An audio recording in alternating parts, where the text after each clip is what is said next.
what's up? 2 videos in one day, how about that?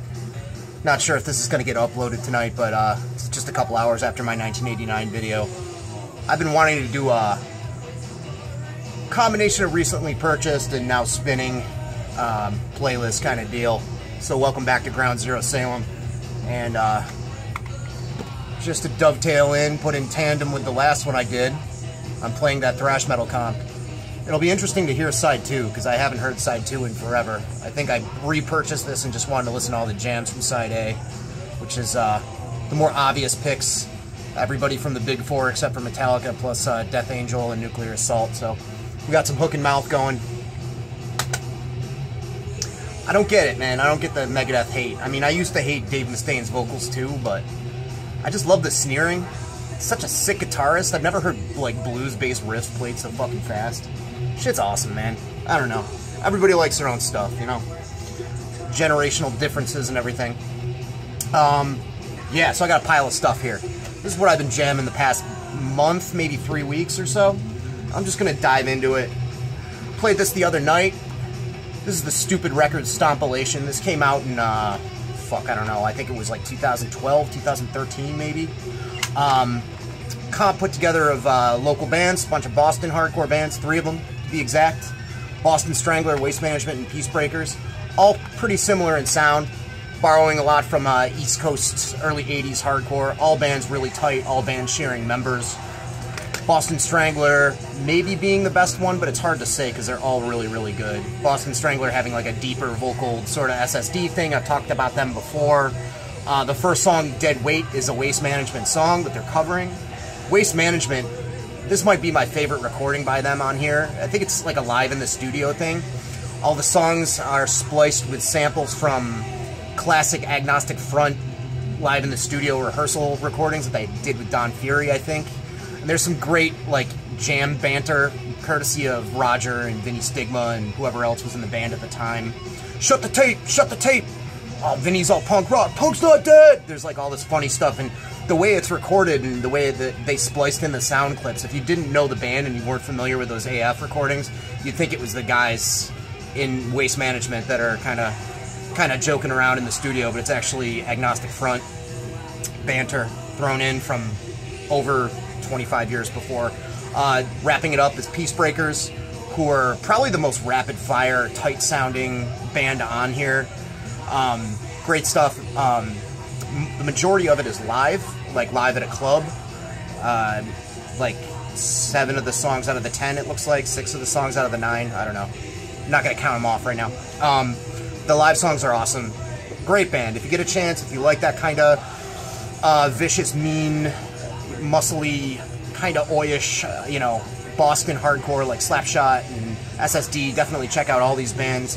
Peace Breakers have a demo and a 7-inch out, and I think maybe 1 or 2 other things that I haven't checked out yet. I haven't kept up with them religiously, but they're awesome. You gotta love that. Stupid. This was supposed to come out for years and years. Justin, who was in Battle Ruins, Mind Eraser, Funebrum. Dude's a drummer. He's been in like over 50 bands, I think, studio projects and otherwise.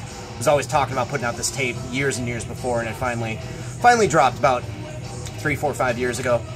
It's awesome. I don't think it's still available, but it's probably not too expensive on Discogs if you want to track it down. Then I finally got ASIC discography on cassette. I think this was put out by a Southeast Asian label. I ordered it from Discogs and it took forever, but totally worth it. Some of the best grindcore ever recorded. Cool tape. Looking back on this, the stuff that I really, really am familiar with more than anything else, the release that I had back in the day, so to speak, was Misery Index. That was the one that I always had. I never had anything else. I think Misery Index is still the best out of all their recordings. Great monstrous vocals that almost, they sound more like a traditional death metal vocal to me. They're very like well enunciated and pronounced, like in a certain way that's somewhat similar, like an American Barney Greenway kinda. But yeah, just fucking great grindcore, very tight, very on point. Insane amount of songs on here. Well, if by insane, I mean 79. That's pretty crazy, right? Fucking awesome. Then, you know, I don't like being a slave to the weather as far as my listening habits, but I got to admit, you know, when it gets cold out, I do want to kind of dip into some more black metal that I wouldn't otherwise. I listened to some early Abigor, and I'd be talking about that, except I forgot to grab it and throw it in my pile, so I'm not gonna get into it. Abigor is awesome. The medieval kind of influence is rad. I have a couple of tapes that I got from Teutonic Satan. I did that update quite a while back where I made up gibberish about the stuff I didn't hear. Seemed to be a comedy hit. But yeah, the two Abigor records I have are awesome. But I also listened to this Horna tape, and I gathered that these guys are Finnish, from people talking about them. I know Finnish black metal is its own, outside of the classic stuff like Beharit and Archgoat that is very like kind of bestial and stuff. The more melodic leaning or more Norwegian influenced Finnish black metal has a sound of its own as well. Again, I'm a fucking noob when it comes to this stuff, so feel free to correct me. Be like, yo, dumbass. They ain't even from Finland. Pretty sure they're from Finland, though. Great black metal. Its touches of melody. It's very raw. The slow parts are pretty rad from what I remember, but one spin through while I was playing the old Dragon Warrior Dose. Fucking like it. Yeah, this is a lyrics in foreign, so I'm not even gonna fuck with it. But that's what it is. I'm sure you kids out there with your black metal are like, that's an utter classic. What's an utter classic to me, to this guy, is this Agnostic Front, Last Warning. This is the second live record that they did at CBGB's when they were supposedly breaking up after the 1991 record One Voice came out. Not as good sounding as the original live at CBGB's, which is the one they did a few years prior, right before Roger went to jail. It's a little bit rougher around the edges. It might be totally live. I know that live at CBGB's had some overdubs. This does not. It doesn't sound like it anyway. It sounds great. This is after they got the addition of, his name is Matt Henderson, I believe. Like, it's their new guitarist, who at the time knew. He went on to be in Madball. This is great because it's got songs from One Voice, which is a totally underrated AF record in my opinion. It's a lot slower, heavier. It's definitely the beginning of a 90s kind of groove thing, but still has solos.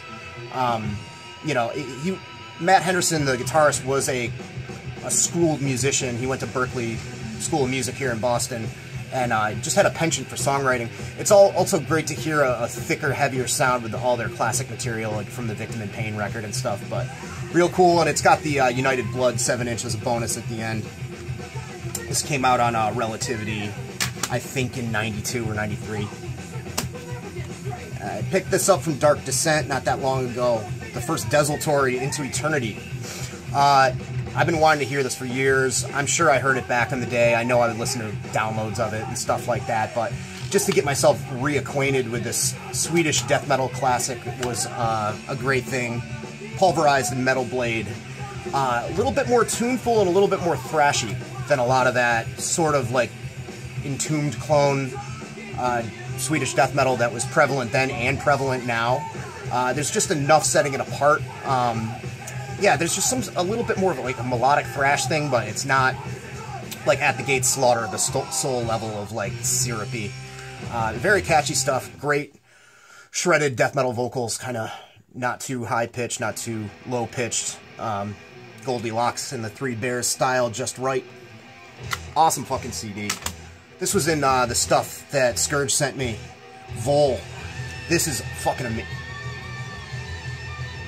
This is what set it off for me. Deeper Than Sky by Vole. Evil Has No Boundaries, man. Profound Lore. Came out a while ago. 2015. 2 years ago, 3 years ago. Really awesome stuff. I know it's one of the guys from Hammers of Misfortune. Aesop from Agalloch fame and Extremity and some other stuff. Really interesting combination of influences. I know I say that a lot. The hodgepodge, the mismatch that's thrown together for this all flows really well. It has a distinct '83 thrash speed metal sound, which is something I love. You know, take any Metal Blade band or like Metallica Kill 'Em All from that era. But then there's a certain like weird Voivod, like later '80s Voivod, early, even Nothing Face era, maybe a little bit, kind of spacey influence. But then at the same time, like on this second song here, 3 a.m., they have almost like a weird like Bad Brains shouted vocals, almost kind of hardcore but really tight.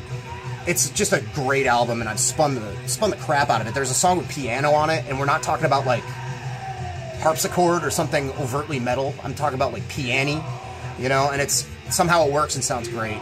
Fucking really, really cool. Been spinning the crap out of that. New Incantation. Picked this up at the mall recently. Profane Nexus. CD's in a player right now, so I won't show you that. Yeah, you know, I'm one of those people that's like an early Incantation guy. Not that I actively dislike anything that they've done past their second record or so, second full length, but I just haven't been interested enough in it, I guess, or just haven't been curious enough. And everything they did up to that second record, which the name is fucking escaping me because there's like fucking brain dead. Everything they did up to their second record really satiated me. It's all completely perfect, and I particularly love the demos and, you know, the 7 inches and stuff like that, the raw recordings, live recordings. But man, Profane Nexus is awesome. I just kind of bought it on a whim. A few of my friends from the little YouTuber scene, little old man death metal YouTuber scene, kind of said, hey, you know, it's really good, check it out. And I think you can imagine who those suspects are. And man, it's just, the songwriting's really good. It's got enough of their original sound, but it's a little bit more streamlined. There's a good like variation. There's like doomy slow song followed by like a really fast like up-tempo death metal song on here. I am terrible with remembering song titles. I think it's Incorporeal Despair and then Zip Totek, I think, are the two I'm thinking of, but there's whatever. Between songs, there's some really great tempo variation, and John McEntee's vocals sound awesome. You know, it sounds great, and it's really, really, really fucking good. So part of me is like, now I need to go start exploring back through their discography and at least check out everything. This was one that I was like, I need to buy this. Not to say that I haven't heard this and don't know it like the back of my hand, because I bought Abominations of Desolation years and years and years ago, the reissue of it that came out on Earache. Online, I'd read that if you get the original bootleg of it that sounds like a dub tape, the atmosphere is blah, blah, blah, blah, blah, blah, blah, it's better because it sounds more ancient. Yeah, I don't know, man. It's cool to have it on CD. You can definitely tell it comes from a pretty decent sounding tape master that's dubbed. You can hear a little bit of tape hiss in there. But it doesn't really make too much of a difference for me. A lot of these songs, you know, actually most of these songs ended up on the 3 records that came after. Most of you know that.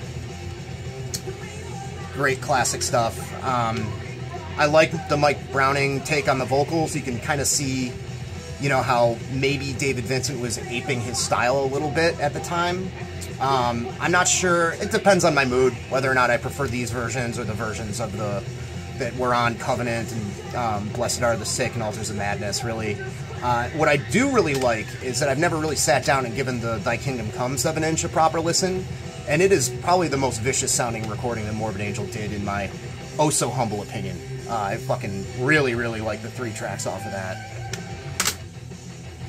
This, Eternal Dirge. If I'm going to recommend that everybody go out and buy, or at least give a listen to anything out of this stack, it is this little guy right here. This came out on Unspeakable Acts in conjunction with Dark Descent. I think the Crypt did the vinyl, if I'm not mistaken. It's a 2 CD collection. The the first disc has the Morbus Ascendant LP. The second one is a collection of 2 demos. The demos are not bad, thrashy death metal stuff. A lot of the songs get kind of reworked for the LP. The LP, the Morbus Ascendant or whatever, is just this incredible death thrash stuff. Not sounding directly like anything. You can tell, I mean, it's a German band, and you can certainly hear the influence from all the Teutonic stuff going on in it, and it's technical, but it's not, like, dizzying or confusing like Hellwitch is, or Insanity, as much as I like Insanity and Hellwitch for that kind of deathy thrash stuff. The music breathes really well. The guitars are a little thin in the recording, which was a detriment at first, but after repeated listens, I kind of like the way it sounds. There's a lot of interesting stuff in here. There's doomy parts with a little bit of tasteful synths. There's almost like these weird rhythms in a few spots that are almost like a ska beat. You know, it's not like they go into something that sounds like the Selector or something like that, but the riffs and the drum structures are this weird, like, kind of off-kilter, like, upstroke kind of thing. It's just really, really interesting thrash metal. Very, very, very original. You can tell they're drawing from a lot of different influences.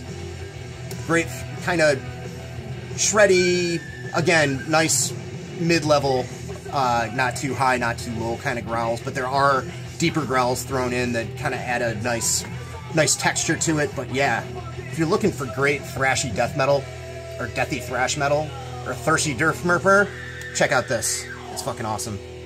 Had a lot of caffeine today, in case you can't tell. I've been meaning to buy this forever. This is Acrostic. First heard these guys and girl on the Peaceville Volume 4 comp, and that song is included on here. A different version of Relics from, I think it's on the original album. Really great, I think they're Dutch. European, we'll just say European. Death metal, female fronted. The vocals are cool. Like, they're deep and they're gruff, but they don't have that sort of resounding, echoey element that a lot of bands like Incantation had. Post Altars of Madness, Morbid Angel had. There's almost like a frustrated, kind of shorter, grunty way that they're thrown out there. And this also is tasteful enough to have some thrash riffing, you know, bits of doom. If I remember correctly, maybe a bit of tasteful synth work. Just great. I find myself, like, I've been spinning Eternal Dirge and this, and I'll get to the first Therion in a minute, a lot, and I think that's just been kind of hitting the right spot with me. Just this sort of, like, not quite out of the gate of thrash metal yet, and still, you know, experimenting with guttural vocals. This whole twilight of the 80s, dawn of the 90s, music was transitioning, you know, stuff like Cannibal Corpse and Suffocation hadn't quite gelled as far as this really prominent genre of its own. Really, really, really like it. Great stuff. Speaking of all that, and it's also, just if I could backtrack to the Morbid Angel, that was recorded in 86 or 87, that Abominations of Desolation. Talk about being ahead of its time. That was very, very, very death metal very, very early on. I'm impressed by that. So yeah, Acrostic. This came out on Memento Mori. Great European label. Italy, I think, maybe Spain. They've released a lot of good stuff and done some quality reissues as well. That Mystic Charm Doom Death band that Ben talked about was on there, and they've put out some pretty good stuff. Moving on to Therion of Darkness. This is one I've been familiar with for a long time. I think I originally downloaded it sometime 10, 11 years ago. And it's funny, because I'm not familiar with any of their stuff past this. And I know they went on to do all this kind of, from what I've read, kind of whack, like, operatic, classical shit, which does not sound like my bag at all. But this is just great primal death metal with just enough nuance to it to make it unique and a little bit more intelligent than a lot of the stuff that was going on at the time.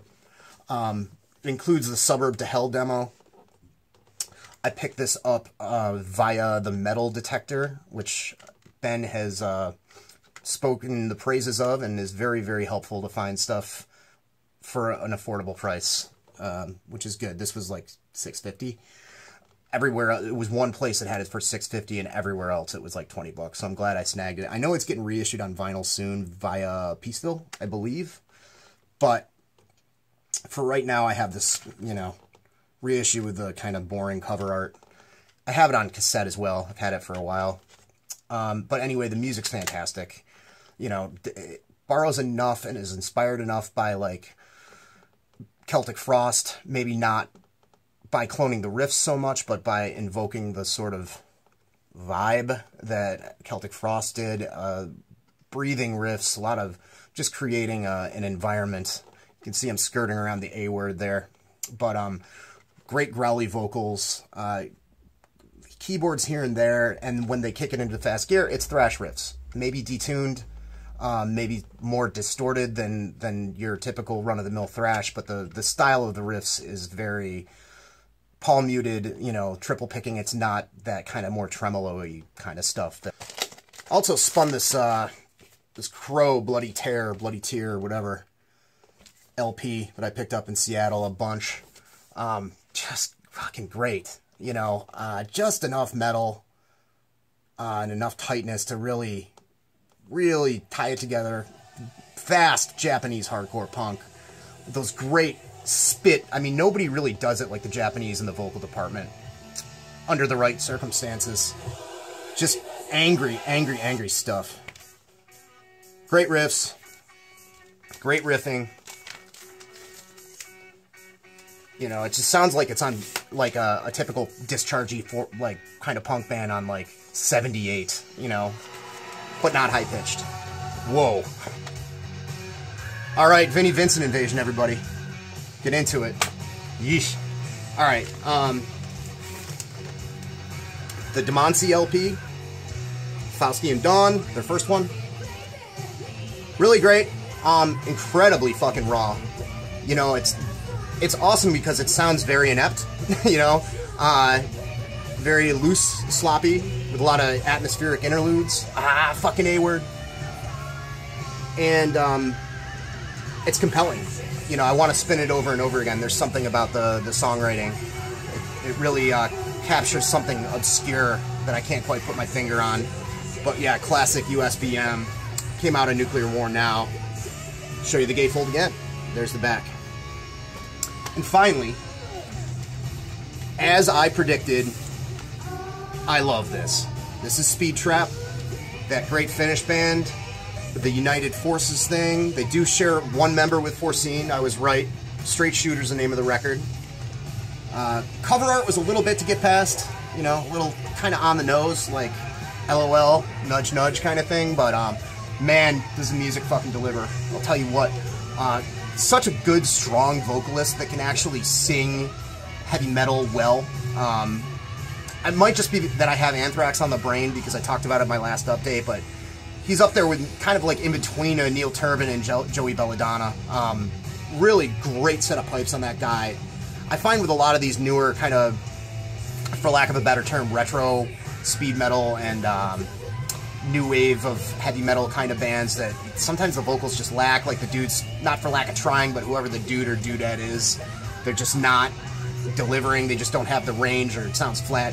This guy has passion and just perfect range, and it's awesome. Most of the songs are really fast, particularly the last song, Savage the Prey, but the song before it, Heavy Armor, is just like, it's like a 6 or 7 minute long, fist pumping, fucking heavy metal song, and it's fucking great. Awesome stuff. They share members with a bunch of other Finnish bands. Like I said, Forseen, The Initiated. It's just a banger. I hate to overuse the word banger, but it really is, because it makes me want to bang my head. Really, really good. I don't know what else to say. Just ripping, blazing fucking speed metal. Love it. So that's what has been occupying my time for the past 3 weeks or so. I've been trying to stream less at work, so I bought a little cheapy CD player, and I've been spinning CDs at work, which is nice. Just, you know, I have so much music. I should actually actively listen to it and not have it just down here on a shelf behind me if I'm just going to put on friggin' Spotify at work, you know? Sometimes when it's busy, it's not very realistic, and it's might as well just throw a playlist on, because I'm not always right in front of the stereo. But so I've been just trying to listen to albums as they are intended. But before this cuts off, I'm going to go, and I hope you have a good day. Yeah, Ground Zero out. Have a good one.